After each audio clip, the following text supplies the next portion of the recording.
इंसान हर दिन दुख के साथ जी रहा है। किसी को पैसे की चिंता है, किसी को रिश्तों की, किसी के अंदर डर है और किसी के अंदर गिल्ट। और सबके चेहरे पर एक झूठी मुस्कान, जैसे सब कुछ ठीक है, लेकिन अंदर से सब उलझा हुआ है। हर दिन वो काम करता है, खुश रहने की कोशिश करता है, पर दिल के अंदर एक खाली जगह है जो भर नहीं पाता। कुछ लोग मंदिर जाते हैं, कुछ लोग मेडिटेशन करते हैं, कुछ बिजी रहते हैं, लेकिन सब एक चीज ढूंढ रहे हैं, सुकून। पर सुकून मिलता कहाँ है? क्या ये दुनिया देता है या कुछ और जो हमें समझा ही नहीं? इसी सवाल का जवाब मिलता है ईशा उपनिषद में। सिर्फ 18 श्लोक है, पर इन 18 श्लोकों में बंधा है जीवन का पूरा रहस्य। उपनिषद कहता है जीवन की असली समस्या दुनिया में नहीं है, हमारे सोचने के तरीके में है। और इसी थिंकिंग को बदलने का रास्ता शुरू होता है पहले श्लोक से। तो चलो शुरू करते हैं ईशा उपनिषद का पहला श्लोक।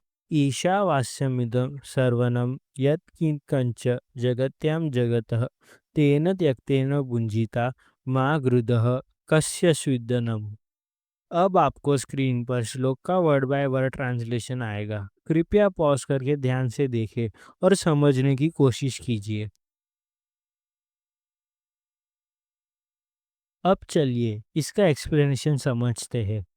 ईशा उपनिषद का पहला श्लोक हम सबको सिंपल पर पावरफुल सत्य बताता है कि पूरी दुनिया एक ही डिवाइन एनर्जी से बनी है।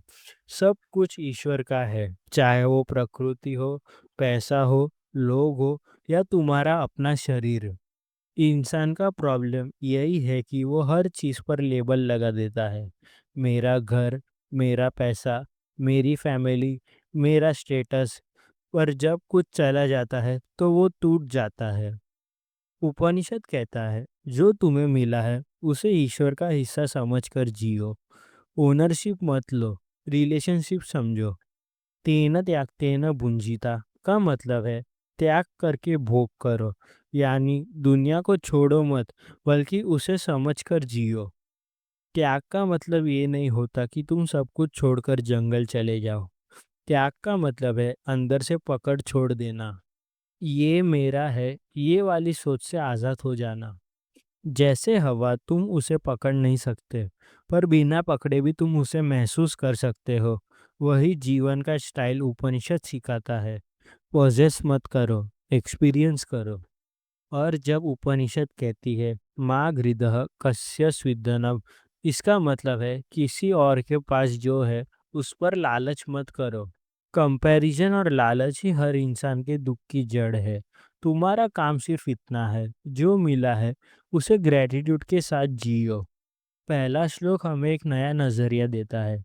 जिंदगी से चिपकने की जरूरत नहीं, उसे समझना और महसूस करने की जरूरत है। अब चलिए दूसरा श्लोक समझते हैं।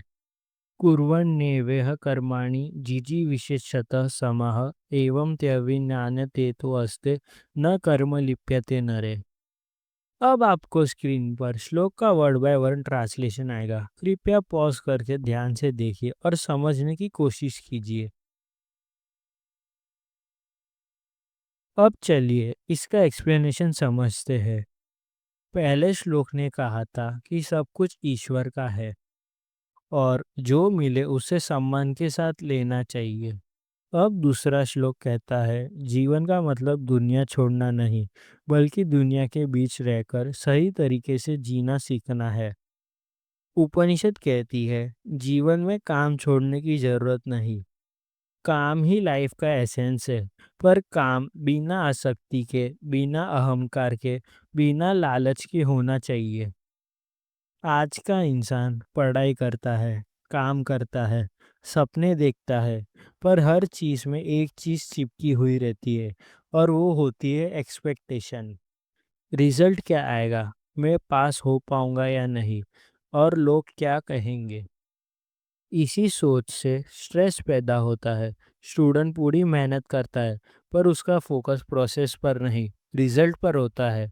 पर जब स्टूडेंट ये समझता है कि मेरा काम पढ़ना है, मेहनत करना है, रिजल्ट मेरे कंट्रोल में नहीं है, तो उसका टेंशन खत्म हो जाता है। उस मूवमेंट में पढ़ाई एक बोझ नहीं रहता, एक साधना बन जाता है।